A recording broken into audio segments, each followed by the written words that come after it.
Hello and welcome to episode 6 of Humanism Now, the podcast brought to you by the Central London Humanists. My name's James, your host, and this week all about young humanists. Who are they? What do they care about? And how can more young people get involved in humanist movements? To discuss this and more, we're delighted to be joined later by Javan, the chair of Young Humanists International. But to kick things off, I'm delighted to be joined by our regular co-host, AJ.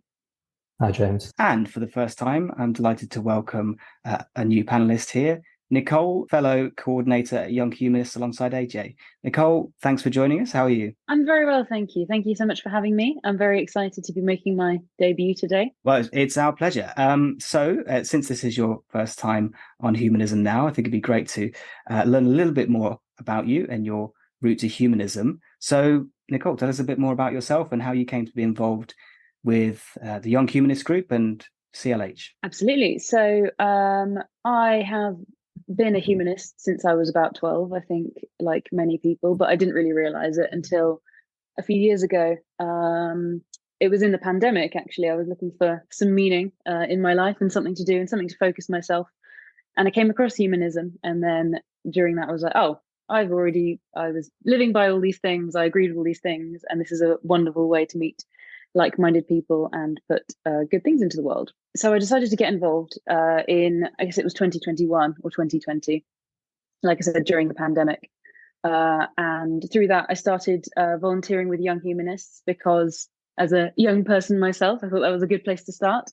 And since then, I've really kind of got stuck in with all elements and quite proud to be a young person representing in all those elements. So I'm a school speaker. I do interfaith dialogue. I've just set up a local branch. So I live in Leicester.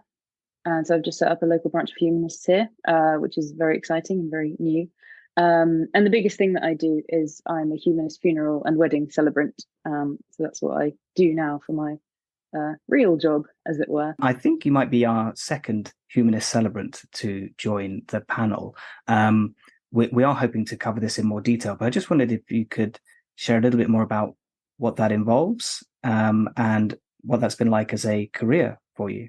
Absolutely. So obviously we understand the humanist philosophy, and I'm sure most people listening completely understand it. So the meaning in the ritual and community aspects come from ourselves and what we interpret to be the meaning rather than something spiritual or supernatural.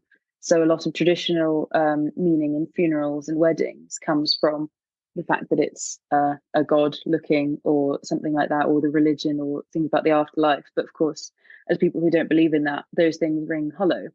So to replace that with something meaningful to us and for those and majority of people now who don't believe in those sorts of things is really, really meaningful. And it's really wonderful to see how my work really impacts people. So I think as humanists, a lot of us get caught up in over intellectualizing and over philosophizing, which is something that I love, but to really see humanism in action on the ground, as it were, being like, I'm going to deliver this meaningful funeral to tell the story of somebody's life and help people with the grieving process. That's kind of really what it's all about, and seeing what it is in function. And humanist funerals and weddings are completely personalized. So it's a lot about getting to know the people you're working with for a long time, working with them over a really long period of time, just to get to know them and making sure that you're doing what they want and something that's meaningful to them, not a generic process. So yeah, it's really, really meaningful to me. I really enjoy it. And I think it's a really good thing that we can deliver as humanists. And it's a lot of how people find out about humanism, actually. They attend usually a funeral and they're like, oh, this philosophy is exactly what I thought. And that was exactly what I've always believed. And you do get some very funny comments from religious people afterwards who say, oh, for a funeral without God, that was really meaningful. And after being not sure if I should be slightly offended, then you're like, okay, they mean that as a compliment. So yeah, it's really fulfilling work. It certainly sounds like it's projecting a very positive invitation to humanism, and I've definitely heard that reflected elsewhere, that it's one of the ways that more and more people are discovering humanist values. And I think that from most of the stats, the celebrants celebrations, or particularly weddings, funerals, baby namings, are becoming more and more popular. Absolutely. And I'd be interested to know a little bit about your experience setting up the group in Leicester. When was that founded and how's it been going? So it's in very early stages because our launch event is in just over 2 weeks, I think. So far we've just had some pre-meetings. So we're very lucky that we had a really strong core of people connected through the dialogue network. So Jeremy Riddell, who's in charge of the dialogue network, he emailed all of us, said, "Hey, there's now 6 of you in Leicester. Do you want to get together?" And then we did, and we were like, "Why is there not a wider group, community group for us here?" So we've decided to set it up. So we've been planning for about 6 months. We're very lucky to have lots of intelligent, hardworking people already on our committee, even though we haven't really started yet. But it's been really good. And we've done some pre-meetings, and it's been very interesting seeing who's come, what their ideas are for humanism in the city, how we can make it uniquely a Leicester thing, because Leicester is quite a unique place, and what our point will be, and how we can make sure that we're attracting a diverse range of people, but particularly young people. I think that myself and some other younger people we've already got, we're hoping that it's kind of going to be partly a self-fulfilling prophecy. If you've got younger leadership, you know how to attract more younger people. Congratulations and all the best of luck with it. And thank you very much for leading us on to our main topic here today. So for those who are not aware, Nicole and AJ are UK coordinators for the Young Humanist group, which sits as part of Humanists UK. So we wanted to take the time today really to do a bit of a deep dive into Young Humanists, what perhaps makes this group unique, and particularly the issues and campaigns that Young Humanists are most passionate about. So I guess probably the best place to start is AJ, Nicole, how would you define a young humanist? Yeah, so the 18 to 35 age range is what we usually take in Humanist UK, and we follow Young Humanists International. We'll be hearing from Javan later in the podcast, and they also take it from the UN.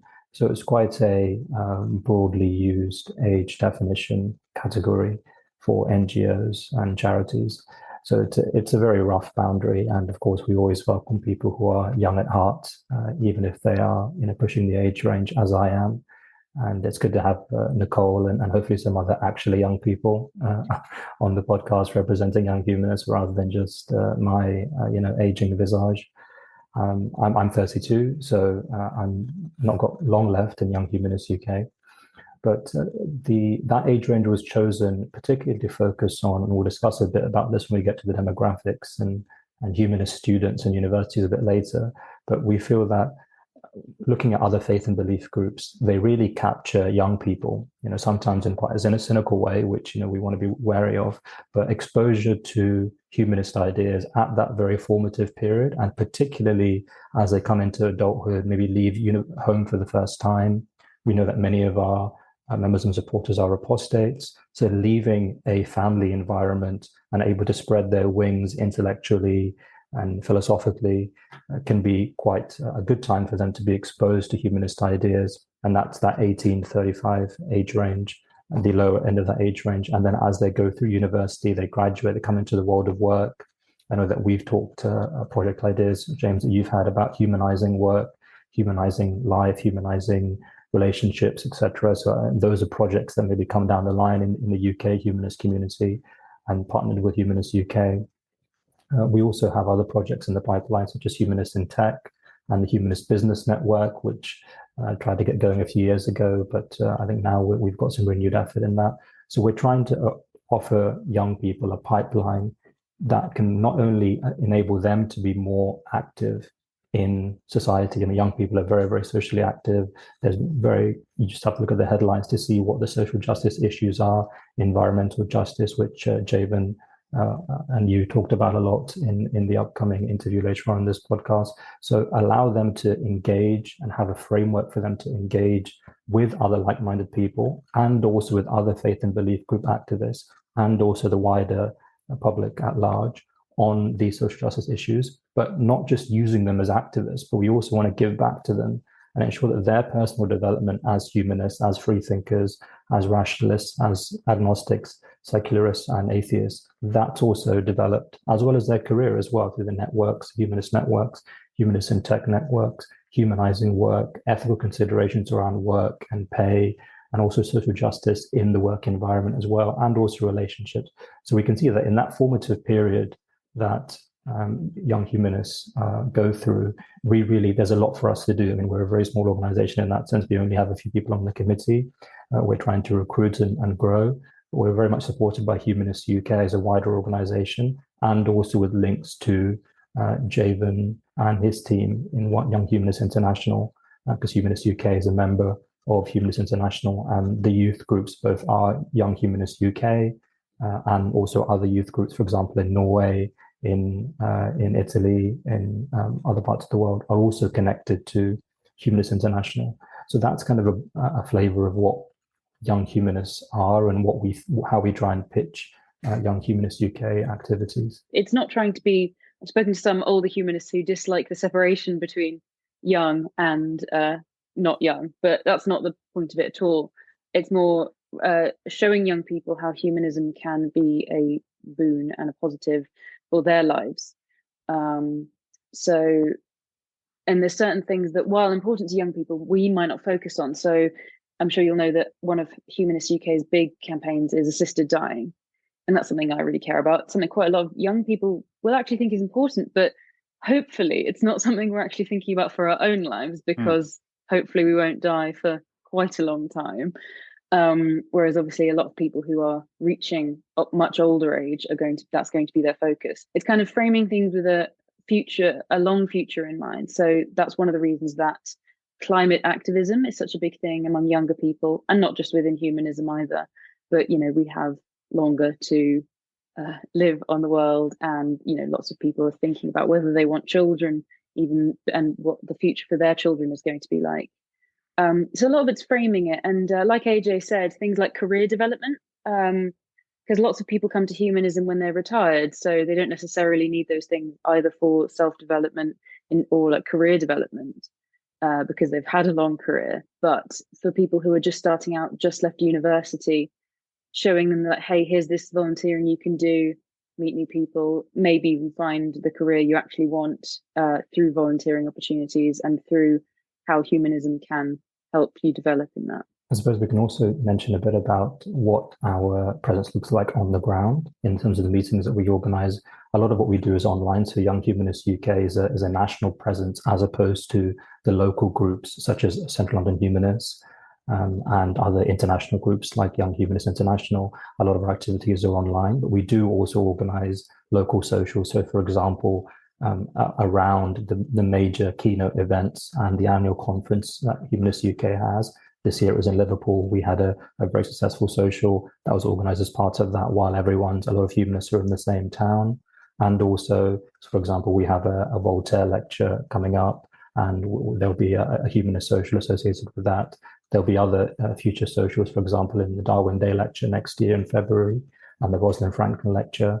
So when there are major Humanist UK events, we organise socials in that town to go along with that event. But also, even when there is no event, we may pick a certain area where we have newly recruited an ambassador, for example, and then have a social there. So socials are a big aspect of it, because I think that's one way that young people are really looking to get involved with and have an easy onboarding ramp into finding out what Humanist UK and also what Young Humanists is.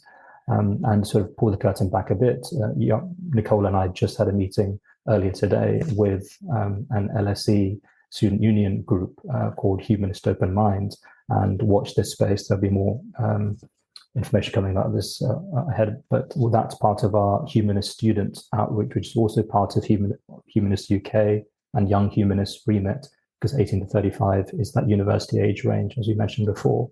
So partnering with student union societies and helping them find their humanist identity, benefit from Humanist UK patrons and speakers and keynote contacts in that network, and also benefiting from our business and tech, Humanist in Tech network, for example. These are all things that we can do as a working in partnership with societies such as Humanist Open Minds And ideally, we'd like to see young humanist societies or humanist UK societies open in all of the major UK universities. We have a very good, opened a very good relationship with Sussex Uni, and the lead chaplain there, James Croft, who I'm sure we'll have on the podcast at some point, who's the first humanist lead chaplain for the university chaplaincy team in any UK university. He's ex-Harvard, ex-Oxbridge, really competent, and also just an amazing and fun person to talk to. And you can see why he makes such a good chaplain. So when there's universities like that already have some humanist elements in their staff and administration and in their well-being teams, we're going to target those as opportunities to then have a young humanist student society in that university. And then they can then interface with the local humanist group. For example, there's a local humanist group in Brighton and Sussex Uni is nearby. So in this way, we can build up a patchwork of humanist communities, young humanist communities, to complement the already existing partner groups and sections and branches that make up the rest of Humanist UK. And we're learning how to do this from our international contacts, Young Humanists International, and what other people, for example, in the US have done with their humanist networks, with what the rationalist students have done in India, for example, with their networks. So very much inspired by our brothers and sisters in humanist networks around the world, and we're trying to apply that here in the UK. No, that's great. Thank you. I'm surprised to hear there aren't more university groups already set up. I'm sure we'll have listeners, whether they're at university or they are in employment, but perhaps fall in that young humanist category, who may be wondering how they can find a local group. Nicole, since you've been through this experience quite recently, if someone was wondering how they could find, fellow young humanists or just fellow humanists and start a group, either through their university or just through their where they are regionally, what would be your recommendations for someone looking to start or find fellow humanists to connect and engage with?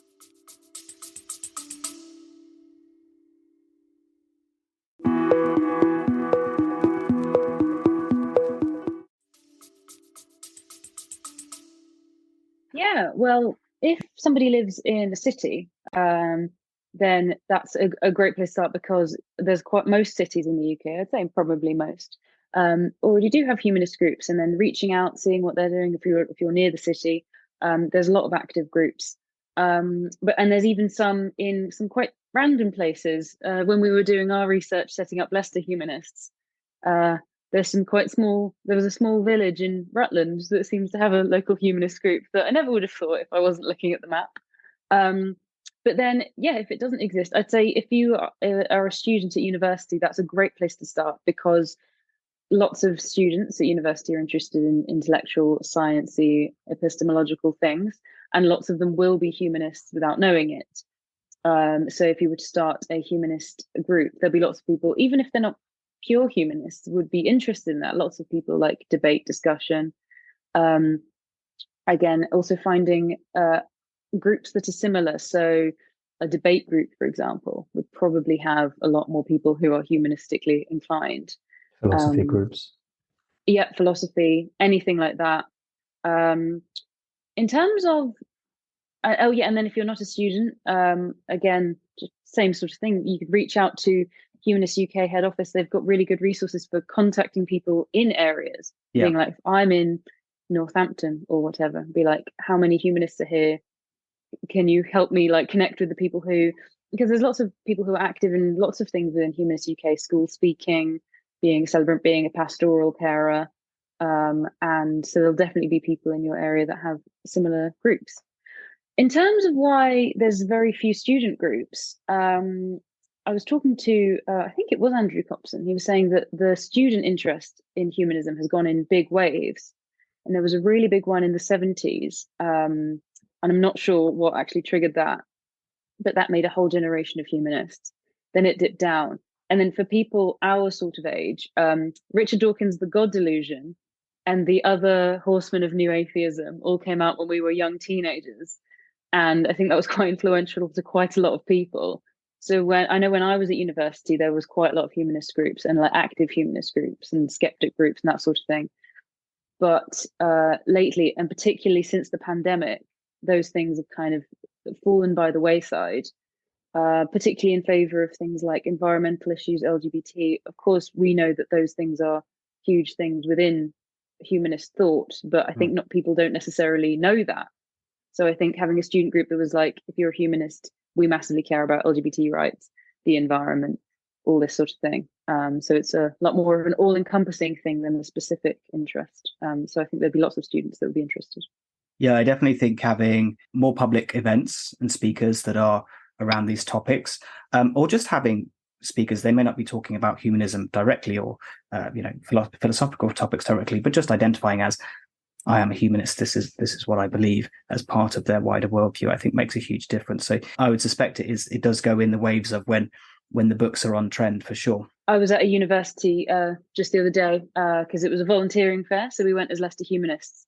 And obviously when you're explaining from the ground what humanism is, when someone might have no idea, but I think that's it. Just if you're a student, being an ambassador for what being a humanist is, which is, a lot of being a good person, but being a critical thinker and all these sorts of things, and telling people what humanism is, because like I said, it's awareness on the ground of what it is as a thing, even if people aren't it, just that it's a valid philosophy. The way that we have structured Young Humanists as well, having an executive committee that's nationally responsible, but then having local ambassadors, you mentioned before, that also helps us ensure that there's a humanist representation on, for example, interfaith panel debates and discussions where there may be a Hindu representative, a Jewish representative, a Jain, a Sikh, but very often they'll leave out a secular representative. And it's changing now. For example, my face is a bit more well known in London, but there's the whole rest of the country and other big cities like Manchester, Birmingham, Leeds, etc. But we need more ambassadors there. So if people who are listening, either at university or outside of university, would like to get involved, please do contact us at Young Humanists on socials, because that's something that we can easily make happen. And there is a massive dearth of young humanist views out there, and we can provide the training and the guidance on how. So, for example, we just had an opportunity come up recently for two young humanists to speak and represent Humanist UK at a dialogue forum and meeting with a VIP from the US Embassy. So that in London, it's a London-based opportunity. So those kind of opportunities are just invaluable. Through volunteering with Young Humanists, I got to represent Humanist UK and Humanist International at International Ministerial Conference last summer in London, with 800 faith and belief representatives and diplomats from all over the world, from every country, and the UK Foreign and Commonwealth Office was hosting it. Nicole also was there as well, and we both prepped together. That was a great opportunity, and then we can then bring back the learnings that we got from those opportunities to our ambassadors and provide training within the Young Humanists team and the volunteer team. So those are the kind of development opportunities that we feel they're there and they're ready to be snapped up. It just needs people to step forward. If anybody is listening and they'd like to be involved, feel free to reach out to us. We're happy to help make some introductions as well here at Humanism Now. Just one point I'd like to pick up on. I think you both touched on the two key issues that really motivate and energize young people at the moment. One is obviously in climate action. The other, this broad range of topics which constitutes social justice. I'd be interested to understand what you see as the relationship between both of those topics, really, but maybe we could start with social justice. When you're talking to young people, do you think it's easy to inspire them to humanism through the causes of social justice? Yeah, I think that particularly if someone was already interested in that sort of thing and already an activist or wanting to be an activist within that sort of thing, I think that could definitely attract them, because we can be like, obviously, while humanists don't have a monolithic viewpoint, we'll largely agree about specific things. So, for example, being a homophobe, you couldn't be a humanist and a homophobe at the same time. That doesn't make sense.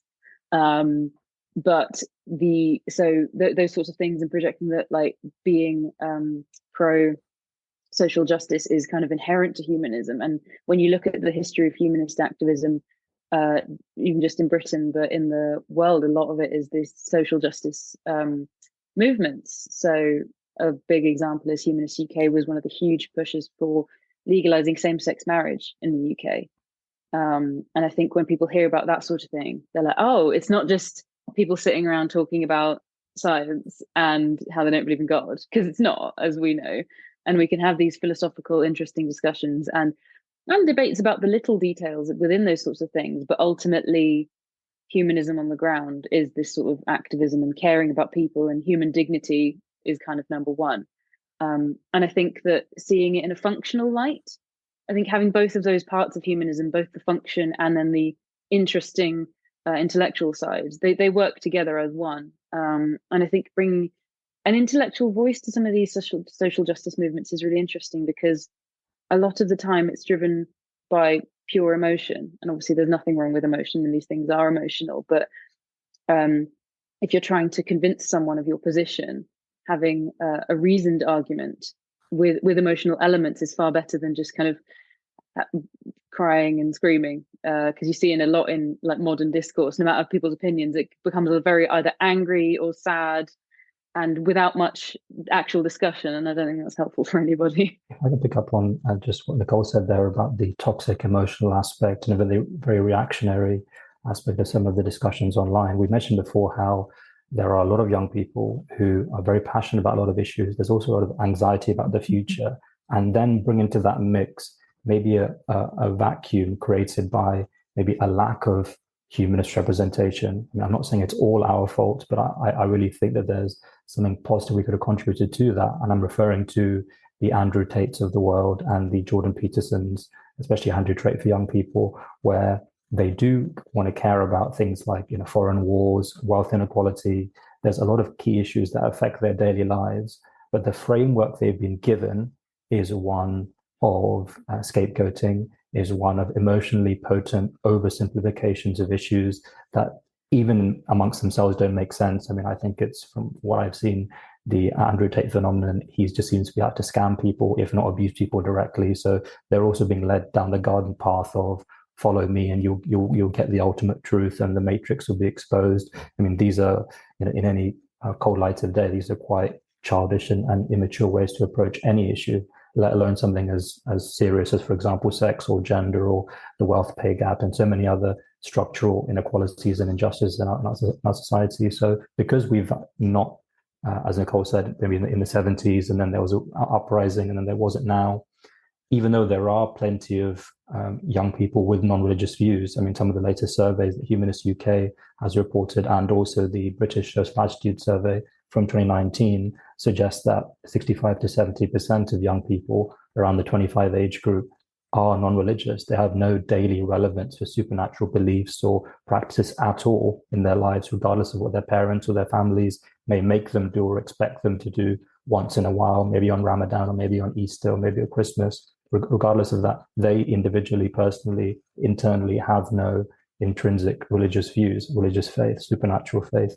So they're there, but in a sense, we've dropped the ball. So, and I think that's not a cause, it's a cause for consideration and sober reflection, but it's also a challenge, and it shows us that the capacity and the headroom to grow, the ceiling is way, way above us. So there's a lot that we can do if we mobilize the correct resources. Why is there that disparity? We do find, as Nicole mentioned, most people who join humanist groups tend to be perhaps later in life or approaching retirement age, maybe because they have more time. But why do you think there might be that gap at the moment? Well, the big one is that not everyone who's not religious is a humanist. As we know, they might be quite aligned with a lot of humanist views, and I think most people are. But there are lots of people nowadays, particularly younger people, and I notice this in my daily life, who are into something else, and it's usually not organized religion, formal religion. They wouldn't call themselves a Christian or a Hindu or a Buddhist or anything, but what they are and what they do believe is something spiritual, and usually kind of a patchwork of spirituality. And I think that within younger people, there is this kind of need for individuality, and I think you see it especially with the internet. There's people being like, oh, I'm not following being a Christian, I believe in this and this and this, and obviously it's absolutely fine for them to believe that, but so those people don't have a humanist outlook. But obviously a lot of what we do as humanists is to represent people without formal religion, even if they themselves aren't actually humanists. I think as well, it's just the knowledge of humanism. The amount of people I talk to and explain the humanist viewpoint, they were like, oh, I've agreed with that for 20 years. but they just had no idea. And then also it's kind of going back to what we're talking about with activism. It's seeing what the point is, because I remember hearing about an atheist group local to me, and they called themselves atheist when I was like 18, 19, and I was an atheist, but I was like, what's the point in joining and just talking about how you don't believe in God? And I mean, I don't know what that particular group was doing, but as we know, that's not what humanists do at all. But I think that might be our perception. So a lot of it's getting like the use for daily life. And I also think as well, and this is a kind of educational thing that could be changed. I don't know how much we can do, but humanism is it's not easy answers. Humanism is not a packaged thing that's like, here's what to think about everything. It's use these tools, which is rationalism and empathy and looking for evidence and discussion to decide for yourself. And I think that we live in quite a difficult world at the moment, especially for young people with quite an insecure future. And I think lots of people are quite frightened by that difficult answers, and they kind of want easy answers. And that's when you get, going back to what AJ said, people like Andrew Tate who just scapegoat people. And that's when you get like racism and anti-Semitism, or anything dogmatic and simplistic. And I think, unfortunately, quite a lot of people are attracted to that. And I think that humanism is the cure for that in many ways, even if people just take on elements of thinking for themselves more.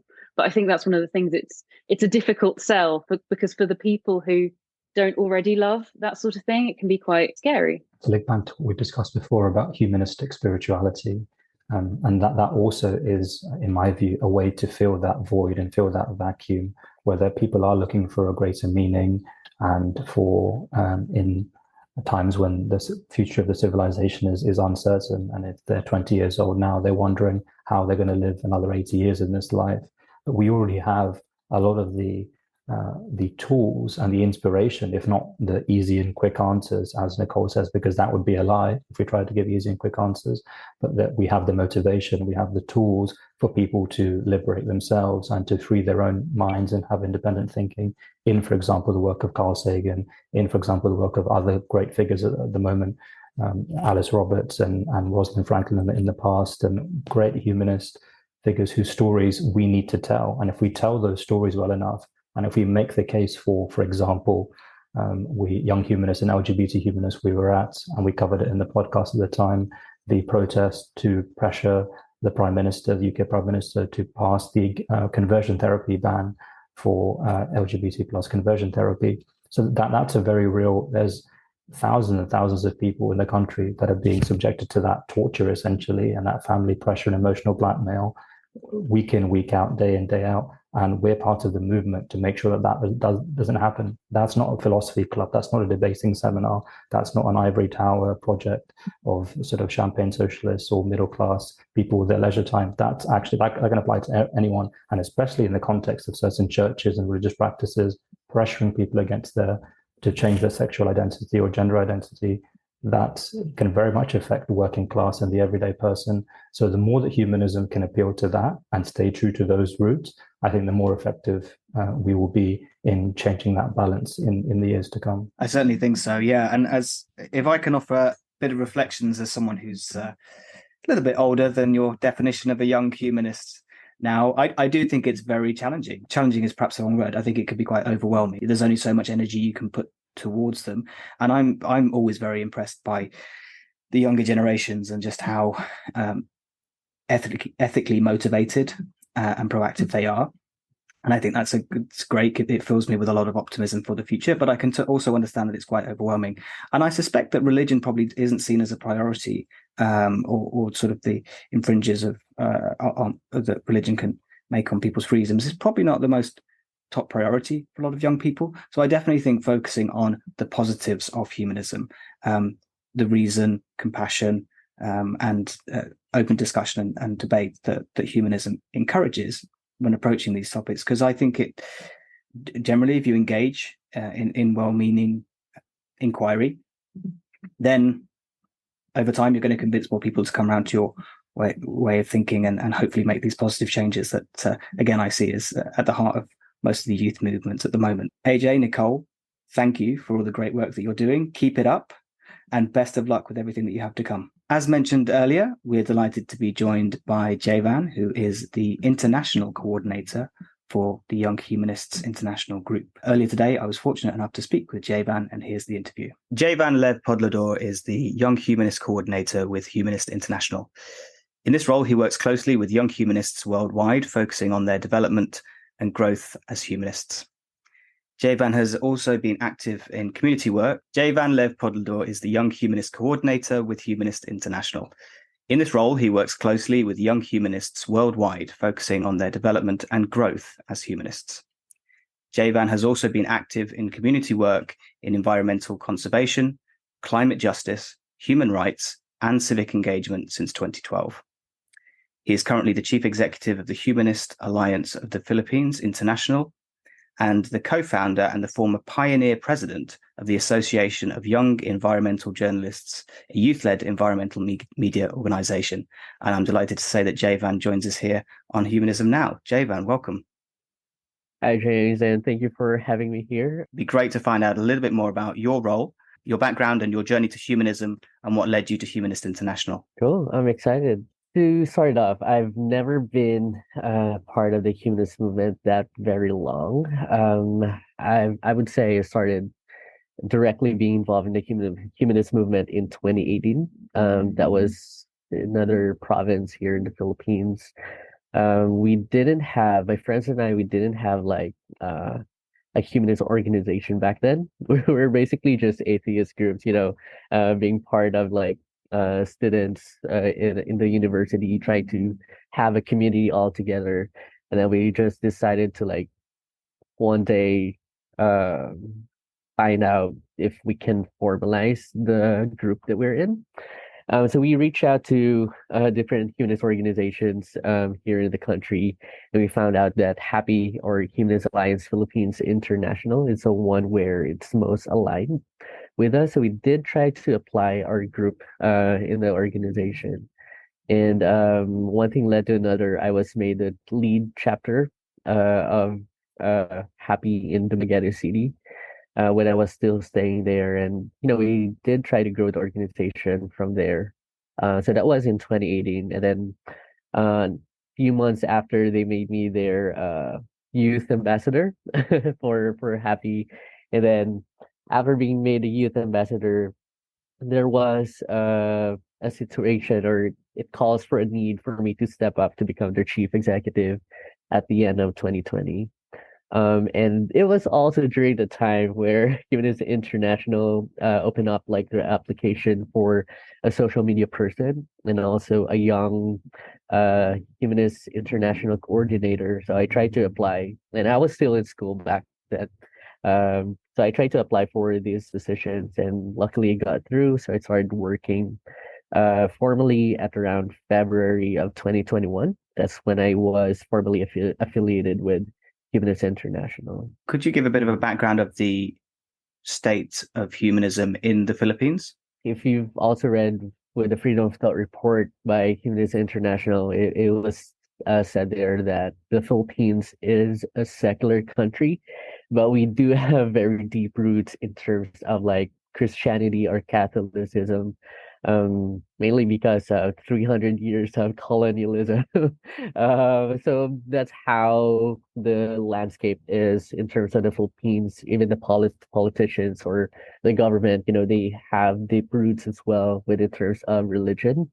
Whoever gets to side more or has like potential bias with the religious leaders tends to be favored mostly by the population or the voting majority. So that's why it's a bit difficult to actually live through like the separation of church and state, even if it's mentioned in the Philippine Constitution. And we find that a problem for us. It results to discrimination not only for like LGBT people or other rights that we should have, like divorce. We still don't have divorce law in the Philippines, and abortion as well. Those are very serious topics or rights that we should have, but we don't because of how it is being challenged in our in our legislative system because of religious beliefs. So that's why Happy was founded in 2014, because we wanted to ensure that Filipinos should at least be able to enjoy these rights that we currently do not have, and that we should embody as well what is stated in our constitution, that the country should remain secular. So we have been running campaigns, trying to at least move forward, although it is a very difficult process. Um, and one other thing that I could probably point out, just to put into perspective, the Philippines is the most friendly LGBT country in the world, but we do not have any anti-discrimination laws yet that protects them. Right.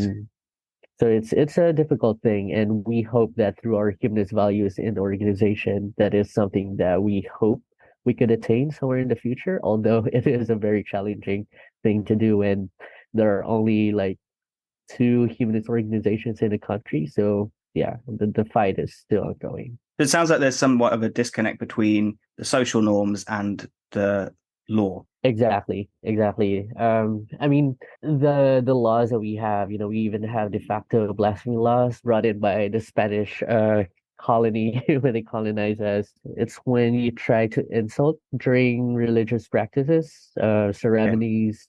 You can be persecuted using this law. It's a 200 or 100-year-old law that is still found in the Constitution. And it's quite ironic, like you said, James, that how even if how secular or the country is, we still have things that we have to progress into when we can say that we are a progressive country. So yeah, it's quite ironic, I would say, and hopefully pretty much soon, in a few years from now, we can finally say that the Philippines is much more progressive and how we actually envision it as. And have you found that membership have been growing with the humanist groups that you're involved with? Yeah, there's definitely a need. People have been looking at, an alternative to religion. That's why we don't even have to to degrade, religion. People just find the need to like come up or search for communities where they actually belong. People have been quite turned off with how religion is currently run in the country. Some of the things are, it's a step process, I would say. Like some people would start joining liberal organizations like pro LGBT, pro abortion rights, pro divorce. And then starting from there, they also sync up like other things as well. Like if they're atheists or agnostics, then they would go and join humanist organizations. But the thing there is, the Filipinos are only familiar with such terms as agnostic or atheist. Humanism or humanist is still quite unfamiliar to them. So aside from all those campaigns that we need to do, we also need to campaign about mainstreaming the term humanism to them. That, it's just more than just being a non-religious or a secular person, but it's what we stand for, what it means, and how can you consider yourself as a humanist, and how that is different from just being an atheist or an agnostic. I think that's a universal concern and challenge that Yep. we all have. So can we talk a bit more about your role at Humanist International? Could you just describe the work of the Young Humanists group? So Young Humanists International was quite different back then. I think it was before 2018 when they had emerged. Young Humanists International and Humanists International were separate organizations. They have different memberships. So you can apply for a membership with Young Humanists International before, and you can also apply for a membership with Humanists International as well. But the difference is, well, I mean, it's obvious that Young Humanists International only accepts young organizations with young members. But it was around the 2018 when the board of Humanists International wanted to merge Young Humanists International within Humanists International. So that's when Young Humanists International became like a youth arm of Humanists International. And for organizations that are a member of Humanists International, and if they have younger groups within them, they are automatically already members of Young Humanists International. So right now, our main mandate is working with young members from the members of Humanist International. It's not as huge campaigns like what we do with Humanist International. As much as possible, we wanted to focus on a youth perspective or youth angle. I mean, we do have like, campaigns, different campaigns regarding that, but we wanted to make it separate without making it redundant what Humanist International is already doing. We do not want to have like a complete copy out of it. So we wanted to have like a more youth focus, understanding, what links young people around the world. How can we empower them? How can we support them as well? Or how can we create a network out of this youth groups that we have? And what have you found to be the unique concerns or campaigns that young humanists are more passionate about?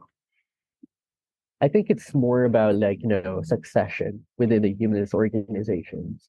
They wanted to have a voice within their humanist organizations, like how their sentiments or feedbacks or comments are actually being considered in the whole organization. And it's for the right thing, within the past histories, we've had younger people standing up to certain campaigns. They have been a positive change for good. We know how capable young people are. And that's one of the few things that we're doing at Young Humanists International is providing them that platform, or giving them the voice, because they're already doing that within themselves. But we wanted to provide a better scope that, hey, young humanists shouldn't be just pushed aside because they're young, but we wanted to make it other people to understand as well, from the senior management point of view, that the young humanists are well capable of doing these things and creating a change for good, or positively contributing to the global humanist movement. It's probably a good idea to maybe clarify at this point, when we're talking about young humanists, is there a cutoff? Is there an age limit for being active in the group? Right. So the main I would say eligibility to be part of Young Humanists International would be between 18 to 35. So we're using the UN staple for what we call a youth or a young person. So it's between the 18 to 35 years old. And they have to be either a member or an associate of Humanist International to be part of us. But one thing though, I think one thing that actually works for us is we haven't been too strict about being the membership. Like, there are cases where young people are not part of any humanist organizations, but they wanted to be part of a bigger humanist movement. So we do sometimes welcome them within our meetings. Welcome them if we have any discussions, like even online conversations or online meetings. We do invite them. I think one of the successful case studies that we had was on the case of Czech Humanists. So their leader before then didn't have a humanist organization in Czechia, and Jirka or Jiri, he sent us an email that he wants to get involved, and I said like, yeah, okay, sure, you can join our monthly meetings, you can be part of that. And further along the way, he was interested in how we run things, and I think that was one of the few things on why he's convinced to start his own humanist organization. And he's also a young person, so that's a great result. Yeah, it is. It is. It's one thing that we've been continually discussing within the staff and within the board, on how we can also tap more into the power of young people to like create humanist organizations in countries where we still don't have humanist organizations that are a member of Humanist International. I'm interested to learn a little bit about how all of the campaigns that you're involved with tie together for you. I think I mentioned a lot of the areas that you're involved with in campaigning. In your intro, I had to skip a whole a load more things as well. I know you're incredibly busy and active, and a lot of that is tied around. It seems to be, two broad themes. One is humanism, the other is climate action. I suspect from looking at Young Humanists International that climate action is probably, we know, is right at the top of the agenda for young people. How do you see humanism and climate action as related to each other? Right. I think before we go into this, it's important to understand what climate action really is. Sure. When people think about the climate, one of the few misconceptions they would probably say, for someone who's not really that involved about the climate movement, is that they would think it's only about the environment, trees burning up, sea level rise, but it's a much more a complicated issue. Everything is interconnected within each other. I do refer to like one case study about how there are a lot of child marriages in Africa or in South Asia. Once you look at it in a singular lens, you would think like, how are child marriages connected to the climate? And as humanists, we do understand like these are the type of things that we fight about, but there's the news article cited that because of poverty, like their parents were farmers, and how the climate drastically changes over the years, they do not have any livelihood to support themselves, and they had to resort to like drastic measures to help themselves. And one of the things that they had to do was give up their daughters for child marriages. And that's just a few examples. We do have child laborers and etc. But there's all of the most of the things that we know that we are campaigning for are actually somehow related to climate action. And that's why we wanted to incorporate that into humanism as well, that it's not as far-fetched as what other people might think, that it's not just about the environment, but climate action is actually human rights as well. That it affects more than just the animals, the trees, the birds, the fishes. It also affects us humans as well. And the reason why we wanted to start that with Young Humanists is also for a very good reason. That it's going to be the younger generation who's soon going to inhabit the earth. We're going to be the ones who will be feeling the full effects of the climate that what we're doing now, and it's only right then that we have to fight for our future. Yeah, it's fascinating to also learn about how interconnected all of these issues really are. Yeah. So thank you for all your fantastic work. I know you're super busy. It's been a pleasure to speak with you today. A couple of quick things before we go. Just in terms of your involvement in any of these campaigns, is there anything which you've changed your mind on recently? I think not really how it changed my mind. It's more of how I've been more passionate, because the longer you've been into the movement, it's more you get to understand things. It opens your eyes into more aspects or circumstances that you might not have known before then. There were some cases that it also put you into different perspective on how you approach things. Like, for example, in terms of climate, it's always been about doom and gloom. But once you get into the movement, you understand that people are so stressed about the climate action. If you just show them how horrible the situation is, there's what we call like a climate fatigue. Like, you hear all these things about, hey, we're ending the earth in a few years from now, and it's getting to most of us, like it makes us feel hopeless. And that's when being into the movement, like the on how you actually deal with the climate, once you understand how it actually works, it's much better to provide solutions rather than just give up the problems. I mean, it is the problem that wakes us up, but it's the solutions or the positive changes or the positive stories that actually gets us going. Yeah, it's a lot of the time about reframing the challenge, as you mentioned, and talking about how interconnected all of these issues are and trying to appeal perhaps to someone in a different way. But I agree. I mean, we can't be hopeless. We have to be motivated and engaged. So Javan, thank you for helping drive that forward.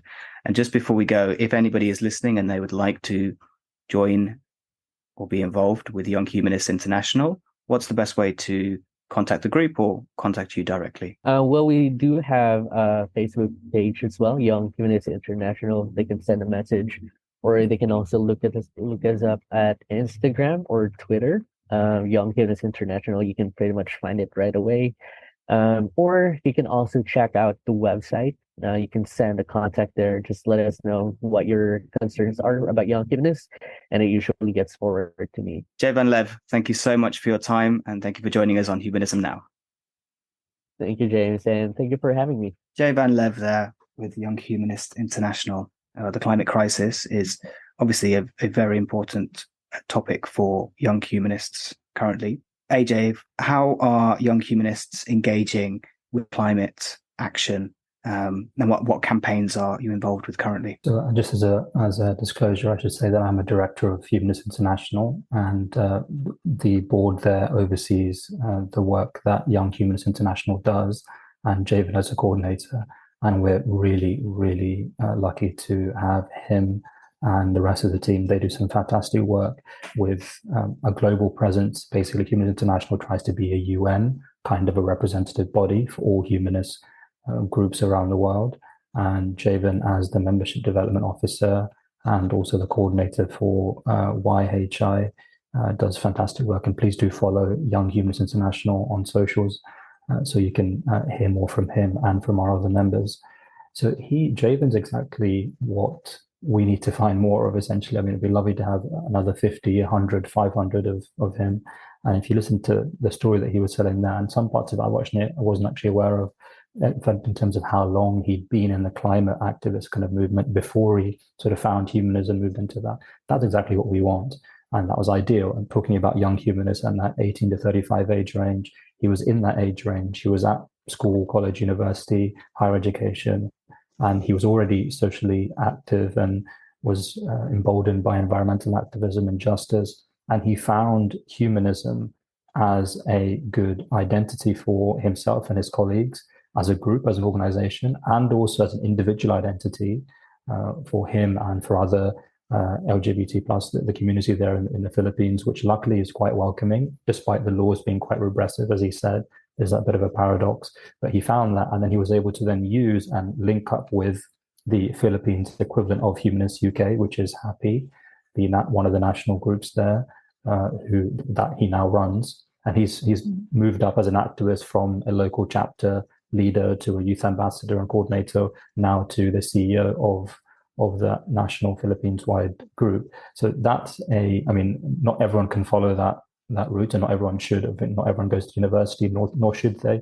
But of the people that do, and that can resonate with Javan's story, regardless of whether they went to university or not, you can see how he's built a life for himself through that. And again, not everyone has to go and work for a humanist organization. Certainly, you can be with either another faith and belief group and not be a humanist and work with us in an interfaith partnership kind of way, or you can be a none of the above, or you don't have to have the label humanist, or call yourself an agnostic, whatever you want to do. And just make sure that you're involved in some way in challenging, in working to challenge some of these civilizational problems, such as climate change, such as nuclear war, such as the other scientific technological changes, for example, in renewable fuels as well, that we need to work on. So he's made that for himself, and I just continue to be inspired by him the more and more that I work with him.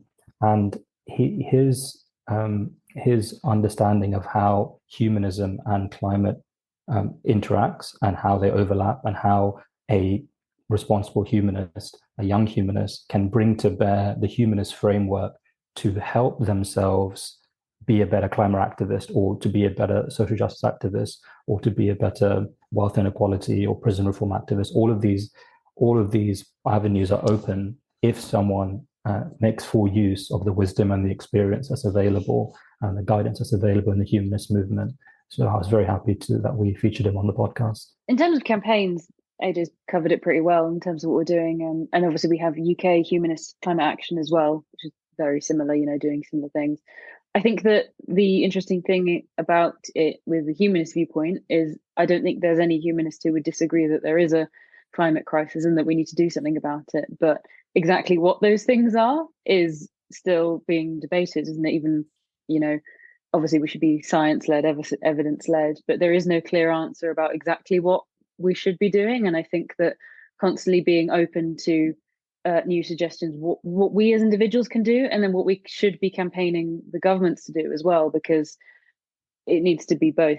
As individuals, there's only so much we can do. A lot of it needs to be on a policy level. So kind of making sure, just kind of getting involved in and on the ground, then making sure that we know what we can do as well to help an individual. And I think that will be a really good thing, actually, if I'm sure Humanist Climate Action are doing it, and I'm sure you've had one of them on, but the small and the big things combined to being a climate activist.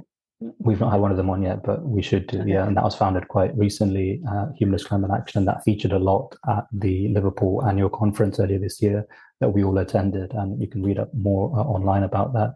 I just wanted to pick up one thing that Nicole said there about the on the ground, and both of you have mentioned the on the ground effects of what climate action looks like in reality. And Javan had an excellent case study, an example about this, showing how you can use the humanistic empathy side of things to make climate change much more real. I mean, it's already very real, but again, perception is reality.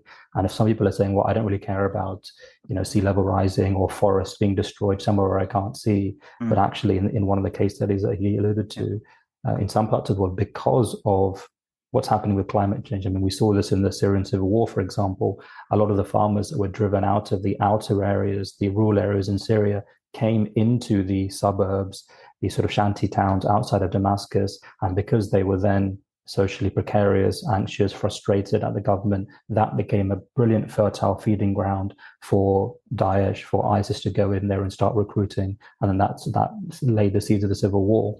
Now, Javan used another example, an example of people in Africa having to basically engage in child abuse, human rights violations, child marriages and forced marriages because their crops have failed, because their harvests have failed. Now, you wouldn't think that that's immediately linked to climate justice, but for those people, it absolutely is. So people who are passionate about, for example, FGM or sponsoring children so that they don't get forced married off in some parts of the world that do have those practices, they need to be absolutely involved with climate action, environmental justice, and the humanist movement is a brilliant way to do that. So I think he was able to, in the story that he told, Javan was able to weave in that humanistic empathy and that sort of realpolitik and that pragmatic nature of, which is also a humanist quality as well. We shouldn't lose that empathy, and that's why I really value empathy being part of that humanist worldview. It's not just about being a automaton, rationalist, logical, pure logical machine that's just sort of got the answer to everything and is busting out with facts and stats. It's also about what's the most empathetic and kind thing to do, which may not always be rationally the obvious and thing that's affecting me, or the thing that can affect the utilitarian good. It can also be, well, this is just something that I really feel passionate about, and that gets me up in the morning. It could be, for example, FGM or child marriage, and humanism can offer a way to be active in that particular campaign, but also link it with a larger social justice or environmental justice umbrella, which I think Javan described so beautifully. It's a really inspiring work, and it was a fascinating story that he shared. And I think it's another interesting element of the next generation, perhaps even younger than you guys, growing up with that doesn't take much effort. Not just the internet, but sort of the super connectivity that we have through the internet now. That I agree with the point, Nicole, that you made earlier, that generally maybe young people might have might find more of an individualistic view on philosophy through online content. But also, I don't think we've ever been more aware of our place within the global community and able to connect with people in completely different situations and scenarios. And that's only going to increase empathy the more that people genuinely engage with that. So that's another reason, I think, for optimism. We had a World Humanist Day online Zoom meeting that brought together for the first time under the auspices of CLH, and it was James's brainchild and an idea. So this year, June 21st, World Humanist Day, and we will repeat that again next year. That brought together Kenyan humanists, Nigerian humanists, Ghanaian humanists, South American, Indian humanists, Australian humanists, all together in one Zoom meeting. It was online, but despite that, we really had a feeling of, wow, okay, I can put my problems and my challenges in perspective compared to others, and also learn from others. And so that kind of feeling, and we also coming out of the World Humanist Congress that was in Denmark earlier this year, that me and Nicole attended, that kind of strength of feeling, to know that you're part of a global movement, not just, again, there's nothing wrong having a local group in London or Leicester, but having both of those aspects. Some people like to operate more locally. Some people are more inspired by seeing that larger aspect of the movement. Humanism can provide both, and nurturing both the local and the regional, national, and the international. I think we're very lucky to belong to such a movement. Yeah, I completely agree with AJ. When we've been involved, one of the things that being Young Humanists has really allowed us both to do is meet the worldwide humanist community, sorry. And that's been really inspiring because, just learning from each other and seeing how completely different the humanist view is depending on what country you're in. In Britain, we're not a secular country, but on the ground we are very lucky. No one's going to kill us for saying that we don't believe in God. Whereas in countries where it's fundamentally dangerous to say that, it's a completely different kettle of fish. And learning how we can all support each other and help us through unique challenges that we might share or that we might not share, but that we're empathetic towards and can help each other. I think that's really invaluable. Very important reminder. Thank you. Great. Well, thank you, AJ and Nicole, for the fascinating discussion on Young Humanists. Before we go, we have a question in our mailbag. This week, it's come from a couple of our members at CLH, that both Mark, who's been on the podcast, and Shireen, who we're hoping to debut on the podcast very soon, have asked a couple of questions here that are kind of connected. So I'll put them to you in one. And that is, what can be done to increase engagement and attendance of Young Humanists at events such as the annual convention? And perhaps another way of asking that is, what types of events and activities are Young Humanists most interested in? So, Nicole, what would be your advice? So I think one element is, if there are any young people, it's kind of a self-fulfilling prophecy. I think I alluded to that a little bit earlier, in that if you've got a younger person who turns up to an event and everyone there is over 60, obviously there's nothing wrong with the over 60s, but they might be like, this isn't for me, this isn't my social group, I'm not going to keep turning up. Whereas if you even have two younger people, then as more younger people turn up, they're like, oh yeah, there is, and then, being friends with all people of different ages is a really wonderful experience, but you need that variety rather than just one off. I think for Young Humanists, like we were saying, activism, I think, is a huge part for some people. And then also the social aspect, I think, is really strong. We've been talking a lot about young people on the internet.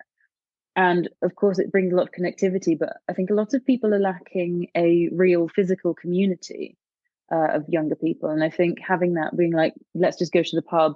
We don't need to talk about, obviously with humanists, we'll end up talking about something interesting. But it's not, oh, let's have this formal debate. It's just, let's have a community. And I think including that as a strong part of it as well, rather than just the formal things, I think that would really encourage young people.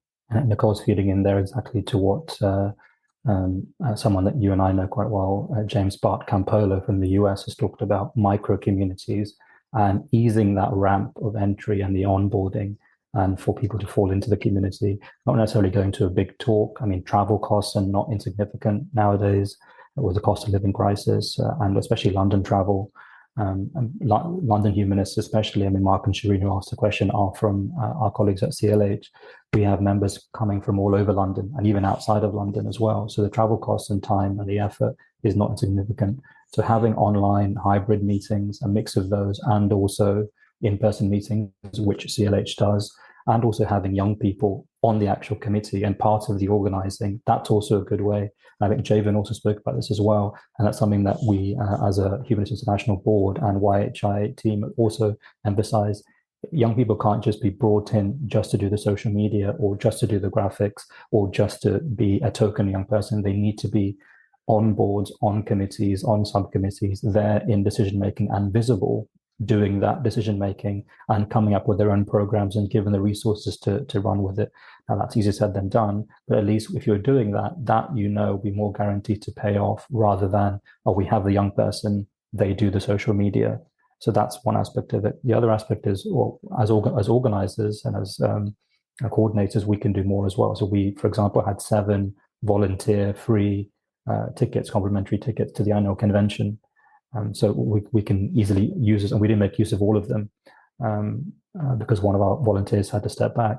So that's also the opportunities that we have at the New Scientist Expo that I spoke about in previous podcast. Nicole was also there as well. That also we can invite our fellow volunteers to join us to those kind of events, the US Embassy event and other headline VIP dialogue and interfaith events. Those opportunities, as we said at the start of the show, provide both a social aspect and you're giving to the community and you're volunteering your time, and also the other side of the twofold purpose, the other side of the coin, you're also benefiting and developing your skills and career in the NGO, interfaith, charity, and other related volunteer space by engaging in that. So offering that as a package and as a pitch, I think should make it quite attractive for people who in that 18 to 35 age range. So just before we go, Nicole, I know you mentioned that you've got a launch event coming up for the Leicester Humanists. Would you like to just share a bit more information in case any listeners are in the local area? Absolutely. So, well, we're called Leicester Humanists. It's anyone who's in Leicestershire or indeed thinks that Leicester isn't too far away from them. So our official launch event, it's going to be on the 8th of November, which I believe is Wednesday. It's at the Exchange Bar, which is in Leicester City Centre. And Andrew Copson is coming to give a little talk about the state of humanism in the UK and what he does. For anyone who doesn't know who's listening, he's Humanist UK's chief exec and also the president of Humanists International. So he knows a lot about the state of humanism, both in the UK and internationally. And it should be really good. We've sent out emails to anyone who's a Humanist member in Leicester. But in case you've either missed them or weren't sure, come along. It should be really fun. The Exchange is a cool bar. It'll be quite relaxed. Just a nice place to meet everyone and kind of start our local community. So it should be really good. Great. That's it for another week of Humanism Now. Just remains for me to thank AJ and Nicole. Bless James. Thank you. Thank you. It's been wonderful. And wish, once again, Nicole, all the best of luck with the new launch. And thank you both for all your work with Young Humanists. And we will speak to you next week.